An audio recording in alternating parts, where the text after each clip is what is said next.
అందరికీ నమస్కారం, శుభోదయం. Welcome to profit master. ఇవాళ 10th జనవరి ఫ్రైడే.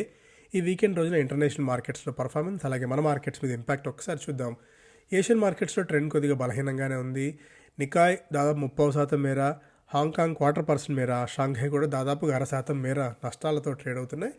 సో దీంతో మన మార్కెట్స్లో కూడా ఇవాళ కొద్దిగా మళ్ళీ గ్యాప్ డౌన్ సంకేతాలు అయితే స్పష్టంగా కనిపిస్తున్నాయి. నిన్న అమెరికన్ మార్కెట్స్ సెలవు తీసుకున్న సంగతి మనకు తెలుసు. గోల్డ్ $2,700 దగ్గరికి మెల్లగా వెళ్తుంది, పుంజుకుంటుంది. $2,600 దగ్గర నుంచి 2,700 వరకు. బ్రెంట్ ఆల్మోస్ట్ $77 దగ్గరికి వెళ్తుంది. సో గోల్డ్ పెరగటం, క్రూడ్ పెరగటం, దానితో రూపీ వీక్ అవ్వడం, ఇవన్నీ కూడా కొన్ని ఫ్యాక్టర్స్ మనం గమనిస్తూ ఉండాలి. జపాన్ సంబంధించి మార్కెట్ అవాయిడ్ చేస్తుంది. So Japan pay and house hold spending డేటాకు సంబంధించి one of the major economies కాబట్టి. సో ఇది ఇంటర్నేషనల్ మార్కెట్స్ నుంచి అప్డేట్స్.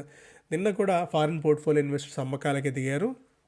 అయితే మనకు 2,000, 3,000, మ్యాక్సిమం 4,000 crores దాకా ఉన్నది ఇప్పుడు 7,000 పెరిగింది. నిన్న 7,200 crores almost 5th straight session వాళ్ళు సెల్ చేయడం చూసాం. నెట్ సెల్లర్స్గా ఉన్నారు. At the same time domestic institution investors వరుసగా 17వ సెషన్లో కూడా నెట్ బయర్స్గా ఉన్నారు. వాళ్ళకి పోటీగా మన వాళ్ళు కూడా కొంటూనే ఉన్నారు. నిన్న మన వాళ్ళు 7,640 crores ఆల్మోస్ట్ కొనుగోలు చేయడం చూసాం. వాళ్ళకంటే మనకు 500 కోట్లు అధికంగానే మన వాళ్ళు కొనుగోలు చేశారు. ఇంకా రిజల్ట్స్ సీజన్ కిక్ ఇన్ అయిపోయింది. స్టాక్ స్పెసిఫిక్ యాక్షన్ ఎక్కువగా ఉండబోతోంది. సెక్టార్ స్పెసిఫిక్ యాక్షన్ ఎక్కువగా ఉండబోతోంది. మేజర్గా రిజల్ట్స్ అనౌన్స్ చేసిన కంపెనీస్ ఎఫెక్ట్ ఎక్కువగా ఇక్కడి నుంచి మనం కొద్ది రోజుల పాటు చూస్తాం. నిన్న టీసీఎస్ రిజల్ట్స్ అనౌన్స్ చేసిన సంగతి మనకు తెలుసు. రెవెన్యూ 0.4% మేర క్షీణించింది. నెట్ ప్రాఫిట్ 4% మేర పెరిగింది. బట్ ఓవరాల్గా ఇండస్ట్రీ ఎక్స్పెక్టేషన్స్ కంటే కొద్దిగా నిరుత్సాహకరమైన, నిస్తేజమైన ఫలితాలను ఈసారి టీసీఎస్ అనౌన్స్ చేసింది. కాకపోతే పెద్ద డీల్స్ ఉంటాయేమో, అట్రిషన్ తగ్గుతుంది, ప్లస్ కొత్త ఉద్యోగాలు వస్తాయి అని అంచనాలు ఉండేవి. ఎందుకంటే సాధారణంగానే డిసెంబర్ క్వార్టర్ అనేది వీళ్ళకి కొద్దిగా బలహీనమైన క్వార్టర్గా చెప్పుకోవచ్చు. బట్ స్టిల్ ఇండస్ట్రీ అయితే కొద్దిగా ఎక్స్పెక్ట్ చేసింది పాజిటివ్నెస్ని. అందుకు తగ్గట్టు రిజల్ట్స్ అనౌన్స్ చేయలేకపోయింది టీసీఎస్. కొద్దిగా ఎఫెక్ట్ ఉండే అవకాశం ఉంది. అండ్ టాటా ఎలక్సీ రెవెన్యూ 2% మేర క్షీణించింది. నెట్ ప్రాఫిట్ 13% మేర క్షీణించింది. మార్జిన్స్ కూడా కొద్దిగా బలహీనపడటం అనేది టాటా ఎలక్సీకి ఒక నెగిటివ్ అంశం. జీటీపీఎల్ హ్యాత్వే రెవెన్యూ 4.5% మేర పెరిగింది. నెట్ ప్రాఫిట్ 61% మేర క్షీణించడం. ఎబిటా 13%, మార్జిన్స్ కూడా 14.2 నుంచి 12%కి పరిమితం అయ్యాయి. ఎరడా రిజల్ట్స్ మంచి రిజల్ట్స్ అనౌన్స్ చేసింది. రెవెన్యూ దాదాపు 36% మేర పెరిగింది. నెట్ ప్రాఫిట్స్లో 27% మేర జంప్ కూడా చూసాము. ఇంకా స్టాక్ స్పెసిఫిక్గా చూస్తేనేమో Senco gold same store sales growth దాదాపు 13 నుంచి 14% మేర ఉంది. సో మంచి వృద్ధిని నమోదు చేస్తున్నట్టే లెక్క.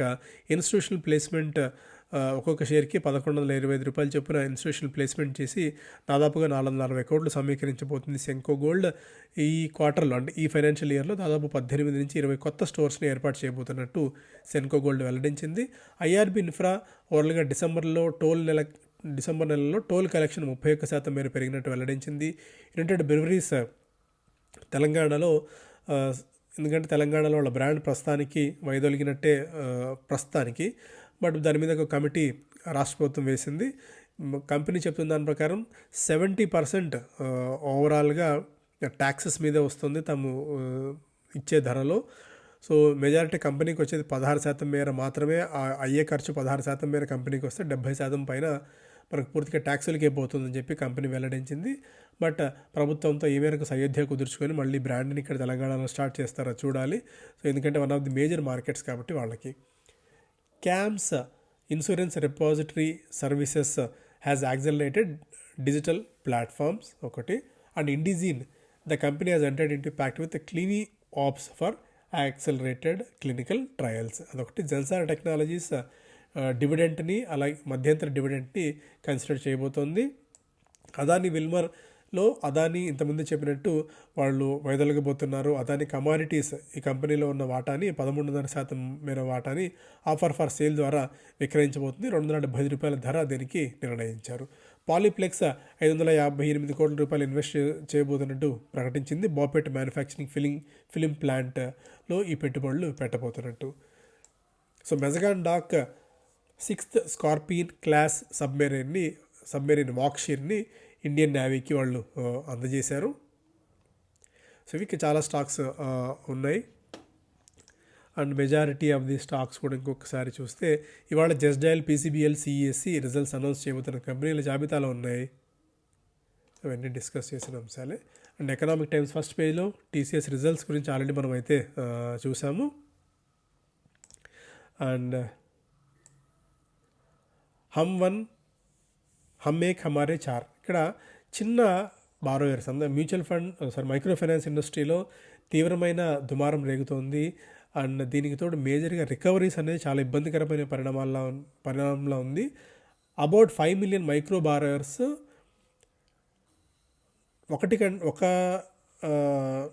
నలుగురు లెండర్స్ దగ్గర, అంటే ఒకరిని మించి దాదాపు 4 లెండర్స్ దగ్గర లోన్స్ తీసుకున్నారనేది ఒక డేటా. డిఫాల్ట్స్ పెరుగుతున్నాయి, మైక్రో ఫైనాన్స్ ఇండస్ట్రీలో చాలా ఇబ్బందికర పరిణామాలు ఉన్నాయి. దీనికి తోడు జనాలు విపరీతంగా అప్పులు చేస్తున్నారు అనేది కూడా ఒక స్పష్టమైన సంకేతం. మనం డిఫాల్ట్ దిశగా వెళ్తున్నామా, బ్యాంక్స్కి లోన్ గ్రోత్ తగ్గిపోతుంది, డిపాజిట్ గ్రోత్ తగ్గిపోతుంది, లోన్ గ్రోత్ పెరుగుతుంది, డిపాజిట్ గ్రోత్ తగ్గిపోతుంది, డిఫాల్ట్స్ పెరుగుతున్నాయి. పెద్ద పెద్ద బ్యాంకులు కూడా తమ డిఫాల్ట్స్ని, తమ బ్యాక్లాగ్స్ని, ఎన్పిఎస్ని ఏఆర్సీస్ విక్రయిస్తున్నారు. సో ఇవన్నీ కూడా కొద్దిగా బ్యాంకింగ్ ఇండస్ట్రీ మీద మనం స్పష్టంగా దృష్టి పెట్టాల్సిన అవసరం ఉంది అన్నట్టుగా కూడా ఒక సంకేతం ఇక్కడ చూడవచ్చు. సో ఇది ఫస్ట్ పేజ్లో. Deals dividends offset TCS muted Q3 show. So వాళ్ళ కొత్తగా వచ్చిన డీల్స్ అండ్ వీళ్ళు ఇచ్చిన డివిడెంట్, కొద్ది గొప్ప డివిడెంట్, సో స్టాక్ ఇంకా నిలబడేందుకు కొద్ది గొప్ప అవకాశం అయితే ఉంది అన్నట్టుగా కూడా ఒక సంకేతాన్ని ఇక్కడ చూడవచ్చు. సో ఈసారి ఈ క్వార్టర్ బాగలేకపోయినప్పటికీ నెక్స్ట్ క్వార్టర్ మీద అంచనాలు టీసీఎస్ని ఇంకా లైమ్లైట్లో ఉంచే అవకాశాలు ఉన్నాయనేది సారాంశం. అలాగే టీసీఎస్ హెడ్ కౌంట్ దాదాపు 5,000 తగ్గింది, అట్రిషన్ 13% మేర పెరిగింది, దాదాపు 25,000 మందిని Q3లో ప్రమోట్ చేసినట్టు కంపెనీ వెల్లడించింది. అండ్ టాటా ఎలక్సీ గురించి కూడా ఆల్రెడీ మనం మాట్లాడుకున్నాం. Week OTC business May drag earnings for Reliance again. So results announce చేయబోతున్న సంగతి తెలుసు మనకు. రిలయన్స్ ఇండస్ట్రీస్ ఇవాళ సో పోస్ట్ మార్కెట్ రిజల్ట్స్ ఉంటాయి. ఈసారి ఓటీసీ బిజినెస్ కూడా మరింతగా బలహీనత ఉండవచ్చు. ఓవరాల్గా ఫ్లాట్ టు నెగిటివ్ బయాస్ తో రిజల్ట్స్ ఉండే ఛాన్సెస్ ఉన్నాయి రిలయన్స్ ఇండస్ట్రీస్ది అనేది majority of the analyst community చెప్తున్న మాట. అలాగే government rises allocation of cheap domestic gas to IGL. Indraprastha గ్యాస్కి నిన్న కూడా కొద్దిగా షేర్లో లైమ్లైట్ ఉండడం అయితే చూసాము.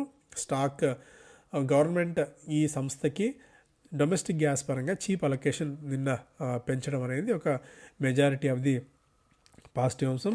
The shares in IGL valued at about 29,300 crores, closed 3% higher. నిన్న ఈ వార్తల కారణంగా ఒక 3% మేర స్టాక్లో జంప్ అయితే చూసాం. కళ్యాణ్ జ్యువెలర్స్ స్టాక్ వరుసగా 5వ సెషన్లో కూడా బలహీనపడింది. నిన్న కూడా ఒక 7% మేర క్షీణించడం చూసాం. Ahead of it's valuation stock పెరిగిన సంగతి మనకు అందరికీ తెలుసు, ప్రత్యేకించి మనం చెప్పుకోవాల్సిన పనేం లేదు. The cell of comes despite a strong quarter, అంటే మంచి క్వార్టర్ రిజల్ట్స్ ఇచ్చినప్పటికీ కూడా సో ఆల్రెడీ రిజల్ట్స్ బాగా వస్తాయన్న దాన్ని మార్కెట్ ముందే డిస్కౌంట్ చేసి స్టాక్ ఇప్పటికే పెరిగింది. ఇప్పుడు by on rumours cell on news అన్నట్టుగా రూమర్స్తో స్టాక్ ఇప్పటికే పెరిగింది. బట్ నిజంగా న్యూస్ వచ్చేసరికి స్టాక్లో సెల్లింగ్ అయితే చూస్తున్నాం. సో ఓవరాల్గా 2024లో స్టాక్ ఆల్మోస్ట్ 110-120% మీరు లాభాలు ఇచ్చింది. సో అక్కడి నుంచి కొద్దిగా గట్టి ప్రాఫిట్ బుకింగ్ సినారీ అయితే కళ్యాణ్ జ్యువెలర్స్లో చూస్తున్నాం. ఇప్పుడు ఏమైనా బయింగ్ ఆపర్చునిటీ అంటే maybe this may not be the right time to enter into Kalyan jewellers. And refrigerant gas ధరలు పెరిగిన తరుణంలో జస్ట్ అలా వార్త వచ్చింది. ఇలా కెమికల్ రిలేటెడ్ స్టాక్స్ అన్నింటిలో కూడా చాలా స్ట్రాంగ్ గెయిన్స్ అయితే చూసాం. ఓవరాల్గా 2024లో నిరుత్సాహకరమైన నిస్తేజమైన ఫలితాలను ప్రకటించిన కెమికల్ రిలేటెడ్ స్టాక్స్ అన్ని కూడా మళ్ళీ ఒక్కసారి లేచి ఆడుతున్నాయి. ఎస్ఆర్ఎఫ్ నిన్న 14%, Naveen fluorine 10%, alkyl amines 8%, Balaji amines ఈ స్టాక్స్ అన్ని కూడా పెరిగాయి. బట్ ఓవరాల్గా ఇయర్లో ఇప్పటివరకు నీరసగొట్టు ఫలితాలు ఇచ్చిన స్టాక్స్ ఇవి. ఆవేశపడి ఇప్పటికిప్పుడు ఆ రిఫ్రిజరెంట్ గ్యాస్ ధరలు పెరగబోతున్నాయని ఒక వార్తల నేపథ్యంలో వీటి వెంటపడి కొనాల్సిన అవసరం లేదన్నది కూడా majority of the analyst community చెప్తున్నమాట. అండ్ స్టాక్స్ పరంగా అంటే టార్గెట్స్ పరంగా చూస్తేనేమో JF financial services hydrofluorocarbons a refrigerant would continue while maintaining a buy rating అని చెప్పి ఎస్ఆర్ఎఫ్ని బై రేటింగ్ ఇస్తూ 2026 మార్చి నాటికి 2,660, అంటే ఇక్కడున్న ప్రైస్ ఆల్మోస్ట్ ఇదే ధరకే చెప్తోంది. సో అప్సైడ్ పొటెన్షియల్ విపరీతంగా ఉండే ఛాన్సెస్ అయితే లేవు ఈ సెక్టార్లోని స్టాక్స్లో అనేది కూడా అనలిస్ట్ కమ్యూనిటీ చెప్తున్నమాట. Airtel adds revenue market share closes gap with Jio. So జియోతో మెల్లగా గ్యాప్ తగ్గిపోతుంది ఎయిర్టెల్కి. సో జియో కంటే మెరుగైన పర్ఫార్మెన్స్ని ఎయిర్టెల్ కనబరిచే అవకాశం ఉంది. దానికి తగ్గట్టుగా ఎయిర్టెల్ మేబీ మెరుగైన ఫలితాలను ఇక్కడి నుంచి కూడా కనబరిచే ఛాన్సెస్ ఉన్నాయన్నది కూడా ఒక సంకేతంగా మనం ఇక్కడ చూడాలి. దలాల్ స్ట్రీట్ బలహీనంగా ఉన్నప్పుడు డిసెంబర్ నెలలో ఫారిన్ పోర్ట్ఫోలియో ఇన్వెస్టర్స్ కూడా భయపడి వెళ్తున్నప్పుడు రీటైల్ ఇన్వెస్టర్స్ రొమ్మెరగ తీసుకుని మరి మార్కెట్స్లో డబ్బులు అయితే పెట్టారు. అదే మేజర్గా ఇండస్ట్రీని భయపడుతుంది. డిసెంబర్ నెలలో కూడా దాదాపు 41,156 కోట్ల రూపాయల మేర ఈక్విటీ మ్యూచువల్ ఫండ్స్లోకి రిటైల్ ఇన్ఫ్లో వచ్చి పడింది. సో ఈ నేపథ్యంలో కొద్దిగా మనం ఎప్పటికప్పుడు అప్రమత్తంగా ఉండాల్సిన సమయం. బిజినెస్ స్టాండర్డ్ ఫస్ట్ పేజ్లో టీసీఎస్ రిజల్ట్స్ ఆల్రెడీ మనం చూసాము. రికవరీ ఏజెంట్స్ ఒకసారిగా డిమాండ్ పెరిగింది, ఎందుకంటే అన్సెక్యూర్డ్ లోన్స్ స్ట్రెస్ బాగా పెరుగుతుంది మార్కెట్లో. And Genesis international all time hit చేసింది, 6 నెలల్లో 63% మేర స్టాక్ పెరిగింది. పేజ్ ఇండస్ట్రీస్ ఇక్కడ నుంచి కూడా కొద్దిగా పెరిగే అవకాశాలు ఉన్నాయన్నట్టు కూడా స్ట్రీట్ ఎక్స్పెక్ట్ చేస్తుంది. నవంబర్ నెలలో 10% మేర స్టాక్ పెరిగింది. నవంబర్ నెల నుంచి కొద్దిగా ఫేవరబుల్ కండిషన్స్ ఉన్నాయి అని చెప్పి మోతీలాల్ ఓస్వాల్ రీసెర్చ్ చెప్తుంది. సో ఇవి ప్రధానమైన వార్తలు. Thank you so much.